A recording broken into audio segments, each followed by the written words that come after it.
Apóstolos, capítulo 1, lerei tão somente o versículo 8.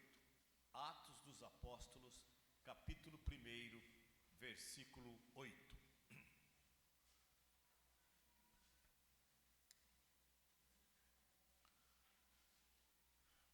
Diz assim o texto bíblico: mas receberei poder ao descer sobre vós o Espírito Santo, e sereis minhas testemunhas, tanto em Jerusalém, como em toda a Judéia e Samaria, e até aos confins da terra. Oremos. Pai querido, nos alegramos por podermos falarmos contigo mais uma vez no dia de hoje, em especial agora, onde a tua palavra foi lida, a tua palavra será pregada, Senhor. Usa-nos, Senhor, como tu queres, que possamos ser boca do teu Espírito Santo aqui nesse local, e que podemos trazer tanto desafio, como também podemos trazer alegria ao coração daqueles que estiverem ouvindo, Senhor. Eu sei que para isso tu precisas me habilitar, me capacitar e, acima de tudo, limpar-me dos meus pecados. Eu te peço com perdão, em Cristo Jesus. Amém. Queridos, o texto que nós acabamos de ler é um texto que está narrando um dos últimos momentos de Jesus Cristo aqui na terra. Ele já havia sido crucificado, já havia ressuscitado, já havia caminhado com os seus discípulos por 40 dias e agora ele estava indo embora. Então alguém vai indagar a Jesus e falar: Senhor, tu vais embora, e que vai ser de nós? Aí ele vai falar assim: olha, de fato eu estou embora, eu estou partindo, porque agora eu vou estar sentado à direita de Deus Pai, intercedendo por vós. Mas importa que eu vá, mas vocês não vão ficar órfãos. Eu vou enviar o Espírito Santo, o Paráclito, aquele que estará ao lado da igreja, fazendo com que a igreja possa caminhar dia após dia e possa vencer todas as barreiras. Este é o Espírito Santo. Mas ao mesmo tempo ele está dizendo também que o Espírito Santo estará conosco, porque quando nós confessamos os nossos pecados e nos tornamos uma nova criatura em Cristo Jesus, o Espírito Santo vem habitar em nós. Ele habita em mim, habita em você, habita em cada um que confessar e se tornar nova criatura em Cristo Jesus. Mas recebereis poder. Sophia Miller foi uma missionária norte-americana, e ela, caminhando ali pelas ruas do Central Park, em Nova York, ela ouve uma pregação de um desses pregadores anônimos.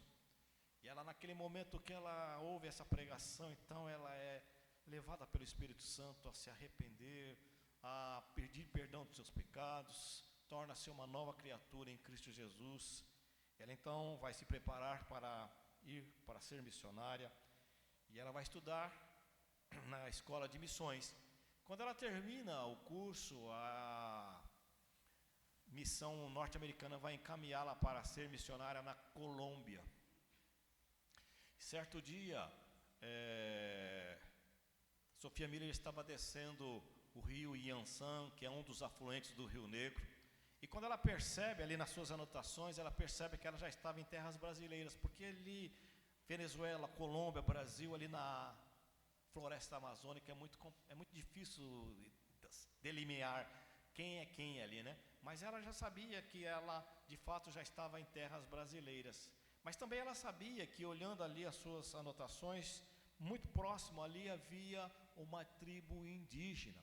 Ela então vai pedir para que o barqueiro pare a embarcação, e ela vai se dirigir a esta tribo indígena. Mas na noite anterior da chegada de Sophia Miller naquela tribo, o pajé ou o curandeiro, ele teve uma visão. E nessa visão dizia que iria chegar uma pessoa e que ia mudar radicalmente o costume daquela tribo, e que essa pessoa deveria ser eliminada. Os indígenas então preparam um cozido, e quando Sophia Miller chega na aldeia, eles então dão para Sophia Miller comer aquele cozido. Ela então começa a comer, e em dado momento ela vai colocar o cozido para fora. Sophia Miller não morre, mas o cachorro que comeu o vômito morreu, porque estava envenenado aquele cozido. Mas recebereis poder. Talvez você não tenha a mesma experiência que Sophia Miller teve, porque ela praticamente foi salva da morte, porque Deus tinha um propósito na vida dela, mas o texto bíblico diz que todos nós estávamos mortos em nossos delitos e pecados, e nós fomos ressuscitados em Cristo Jesus através do Espírito Santo. Foi Ele que foi lá e nos tirou do lamaçal do pecado e nos tornou nova criatura. Mas receberei poder. Você tem poder, porque você foi transformado pelo Espírito Santo de Deus. Você foi transformado por aquele que morreu na cruz do Calvário, ressuscitou ao terceiro dia e deixou o Espírito Santo para que eu e você pudéssemos ser uma nova criatura em Cristo Jesus. Mas recebereis poder. Mas o texto continua: ao descer sobre vós o Espírito Santo, e sereis minhas testemunhas. Observe, irmãos, e o que faz a testemunha? É curioso, né? Testemunha narra os fatos. E Jesus Cristo está dizendo: sereis minhas testemunhas. E quando ele fala sereis minhas testemunhas, ele está dizendo que nós devemos testemunhar acerca daquilo que, aí as experiências que temos com Deus. Reverendo Ronaldo Lidório, hoje é o maior missiólogo brasileiro vivo. E ele estava na Inglaterra para dar uma palestra sobre revitalização de igreja. E quando ele estava ali se preparando para dar essa palestra, adentra aquele local um pai trazendo um filho que deveria ter seus 13, 14 anos, não mais do que isso. Ronaldo então começa a sua palestra. Quando ele termina a sua palestra, aquele pai se dirige ao reverendo Ronaldo e fala: Ronaldo, meu filho quer conversar com você. Ele então se dirige àquele jovenzinho, e aquele jovenzinho vai falar assim: reverendo Ronaldo, eu vim aqui hoje porque o meu pai falou que o senhor é um grande evangelista, que o senhor ia nos ensinar como evangelizar as pessoas. O senhor falou e eu não entendi nada. O meu caderninho está em branco, eu não anotei nada. Ronaldo coçou a cabeça, falou: e agora? Falou assim: posso te fazer uma pergunta? Aquele jovem falou: pode. Ele falou assim: perguntou, você tem certeza da salvação? E aquele jovem falou: eu tenho certeza da salvação. A minha mãe, contando a história de Jesus Cristo na escola dominical, fez o apelo, eu levantei a mão, eu aceitei Jesus Cristo, eu sei que Jesus Cristo é o meu Senhor, meu Salvador. Ronaldo falou: conte aos amigos. Ele escreveu no caderno: contar aos amigos. Simples assim, o Ronaldo, simples assim, foi embora. Passado um tempo, aquele pai escreve uma carta para reverendo Ronaldo, fala: reverendo Ronaldo, o meu filho está se tornando um evangelista, tem convidado seus amigos, 4 deles já aceitaram o evangelho da graça. Sereis minhas testemunhas. Conte às pessoas o que Cristo e o que Deus tem feito na sua vida. Conte às pessoas as experiências que você tem com Deus. Fale para as pessoas a transformação que Deus tem feito na sua vida, no seu dia a dia. Lembre-se que você foi chamado para ser testemunha. Lembre-se que você foi chamado para falar para as pessoas o que Deus tem feito em você e por intermédio de você. Não se preocupe, porque na verdade nem eu, nem você, nem o pastor temos poder de converter ninguém. Quem converte as pessoas é o Espírito Santo. É Ele quem transforma, é Ele quem abre os ouvidos, quem abre os olhos, quem faz com que as pessoas se aproximem de Jesus Cristo e peçam perdão dos seus pecados. É Ele quem faz renascer as pessoas do dia a dia. A minha função, a sua função é ser testemunha. A minha função, a sua função é espalhar o evangelho da graça. Sereis minhas testemunhas. E é curioso que às vezes a gente acha que só quem é obrigado a falar e a pregar é o pastor da igreja, é os presbíteros. Não, pelo contrário, todos nós fomos chamados para sermos testemunhas. Todos nós fomos chamados para participarmos da pregação do reino, da plantação do reino de Deus aqui na terra. E talvez a gente ache que também só os missionários que atravessam o Atlântico são os responsáveis para fazer missão. Mas na verdade todos nós somos missionários. Se você atravessar a rua, você vai encontrar alguém que ainda não conhece a palavra de Deus. Se você olhar do seu lado direito, do seu lado esquerdo, você vai ver que tem pessoas que o cercam no seu dia a dia, que ainda não conheceram o Evangelho da Graça, que ainda não tiveram a oportunidade de ouvir acerca de Jesus Cristo, e está ao seu lado, e às vezes você não fala nada. Peça para Deus, que Deus vai te dar as oportunidades para você falar para as pessoas. Peça para Deus, e Deus vai poder colocar e falar: Senhor, estou nas tuas mãos, usa-me como tu queres. E Deus vai te usar com os seus amigos que ainda não conhecem Jesus Cristo, com a sua vizinhança, com os seus familiares que ainda não conhecem Jesus Cristo. Peça para Deus, e Deus vai fazer com que você possa de fato ser testemunha de Jesus Cristo. Mas o texto continua: sereis minhas testemunhas. E ele vai falar: tanto em Jerusalém, como em toda a Judéia e Samaria, e até aos confins da terra. Outra coisa que você tem que observar é que o testemunho, ele começa, a missão começa de dentro para fora, não é de fora para dentro, é de dentro para fora. Eu preciso ser missionário aonde eu estou inserido, ou missionária aonde eu estou inserido. E é interessante que, como eu moro aqui em São Paulo, e a APMT, que eu sou missionário, ela tem um curso que chama-se CFM, Curso de Formação Missiológica, é dado aqui na Igreja Unida, aqui em São Paulo. E de vez em quando a gente hospeda alguns novos missionários. E eu começo a conversar com ele, e aí eu viro para a Jo e falo: esse aqui não vai para o campo não. Ela fala: por que? Eu falo: porque esse aqui, ele acha que o ministério dele só vai começar quando ele chegar lá no campo, quando na verdade o ministério, eu fui chamado para ser testemunha aqui e agora, aonde eu estou inserido. E aí depois certo dia nós estávamos fazendo lá uma lembrança lá, e falou: de fato, essa pessoa não foi para o campo, essa aqui está no campo, essa não foi para o campo. E a gente aí fala: mas também a gente começa a fazer uma análise, não é crítica, é uma análise, né? Por quê? Porque talvez a pessoa se esqueceu que ela é testemunha, que ela foi chamada para ser testemunha, e ela acha que o projeto dela é ir para a África, e na África ali ela vai testemunhar. Não, ela vai testemunhar de Jesus Cristo aonde ela está inserida. Mas o texto aqui também vai dizer: e sereis minhas testemunhas. E testemunhas aqui, no caso aqui, vem de marturel, que vem de Marte. E aqui Jesus Cristo está falando: olha, se preciso for, você dará a sua vida por mim, porque eu dei a minha vida por você. Se preciso for, você dará a sua vida por mim, porque eu dei a minha vida por você. Reverendo José Dilson, ele é missionário da PMT, ele estava em Guiné-Criaquil, e ele foi transferido de campo, ele foi para o Senegal. E quando ele chega ali no Senegal, ele queria pegar um megafone, pegar um carro e sair falando, lá Senegal fala francês, né? Sair falando em francês: arrepende-se, só Jesus Cristo salva, entregue a sua vida a Ele. Só que lá no Senegal tem uma lei que diz que você não pode pregar um outro Deus que não seja lá, que você não pode ter um outro livro sagrado que não seja o Alcorão. E José Dilson então tinha esse projeto em mente.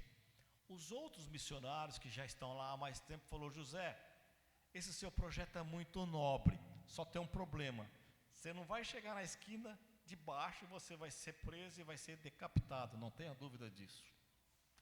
Aí ele pensou melhor, adquiriu um dinheiro, comprou uma propriedade, criou o projeto Obadias.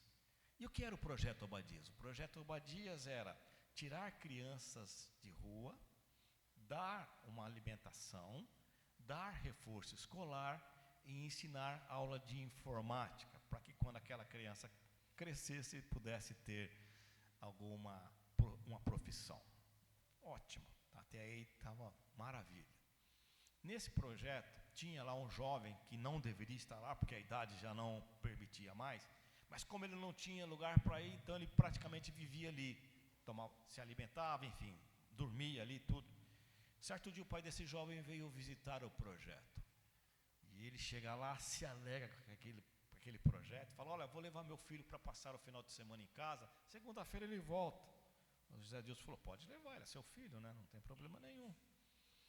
E no sábado, quando eles estão ali à mesa para o almoço, aquele pai vira para aquele jovem e fala: agora você vai orar para Alá para agradecer o alimento. E aquele jovem vai falar: para Alá eu não oro, eu oro para Jesus Cristo, meu Senhor, meu Salvador. E o pai fala: não, Alá, você vai orar para Alá, e fica aquela discussão. Aí o pai, aborrecido, espanca aquele jovem e joga na rua de novo.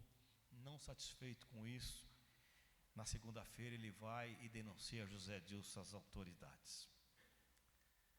A polícia foi lá no projeto, prendeu José Dilson e prendeu uma outra missionária brasileira que estava visitando o projeto. Não era da PMT, era da Junta de Missão Mundial, da Batista, mas foi presa. A PMT tirou, acho que em 2 dias ela sai, ela é libertada. José Dilson passou 5 meses e meio preso. E ali na prisão ele pôde evangelizar, distribuiu Bíblia, e ele viu que pessoas de fato foram convertidas ali. E uma coisa interessante é que nesses países, o nativo pode pregar para o nativo, o estrangeiro não pode pregar para o nativo. E aí então, em dado momento ali da prisão de José Dilson, foi colocado um homem lá que ninguém sabe de onde veio, quem era, não tinha identificação. E quando chega o último dia ali que José Dilson ia sair, foi avisado lá que ele ia sair. Esse homem chega assim, dá um abraço no José Dilson e fala: José, eu agradeço a Deus todos os dias por ter conhecido você. Eu agradeço a Deus todos os dias porque você me pregou o Evangelho e eu pude aceitar a Jesus Cristo. Mas eu preciso te confessar, eu fui colocado aqui para dar cabo da sua vida. Sereis minhas testemunhas. Se preciso for, você dará a sua vida por mim, porque eu dei a minha vida por você. José Dilson levou um susto, mas tudo bem. E aí eu me lembro perfeitamente, isso foi em 2014 que aconteceu. E estava tendo o Supremo Concílio lá na cidade de Natal. E era para José Dilson ir para lá, não conseguiu o voo, enfim. Aí a PBT tem um apartamento aqui no Tatuapé. E eu fui levar a Lisiane, na época ela era responsável pelo apartamento. Eu falei: quem está aí? Ela falou: tá uns missionários aí, eu sei que o José Dilson. Quem? José Dilson? Vou lá, subi lá, não conhecia ele, só de ouvir falar, né? Aí comecei a conversar com ele, e ele começou a contar a história dele, né? E aí eu virei para ele e falei: José, eu sei que você passou dias difíceis na prisão, mas eu entendo que foi a única forma que Deus encontrou para satisfazer o desejo do seu coração. E agora essas pessoas que você evangelizou, esses nativos que você evangelizou, com certeza vão continuar a obra que você começou, porque um dia eles vão sair da prisão e eles vão poder também falar da salvação em Cristo Jesus. Sereis minhas testemunhas tanto em Jerusalém como em toda a Judéia, Samaria e até aos confins da terra. E Sofia Miller já havia saído do campo, morava na Venezuela. A Venezuela ainda era boa, viu, gente? Morava na Venezuela. E uma televisão norte-americana foi fazer uma reportagem, o canal de televisão norte-americano foi fazer uma reportagem com ela.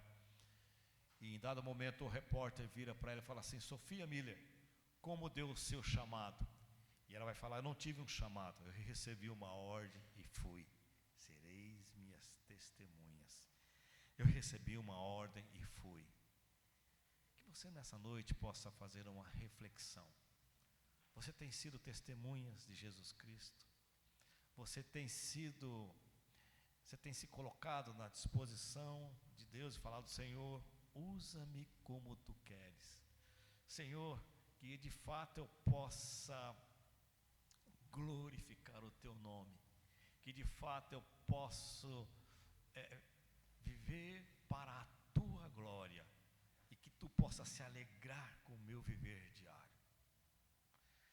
Como Sofia Mira, eu recebi uma ordem e fui. Sereis minhas testemunhas.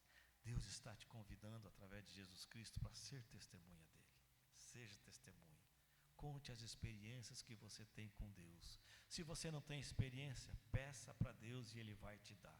Se você não tem experiência, convide os seus amigos para vir à igreja. Reverendo Wagner pode ser grandemente usado por Deus. Talvez o dia que você trazer o seu amigo aqui, e Deus pode converter o coração do seu amigo através da pregação do reverendo. Traga seus amigos.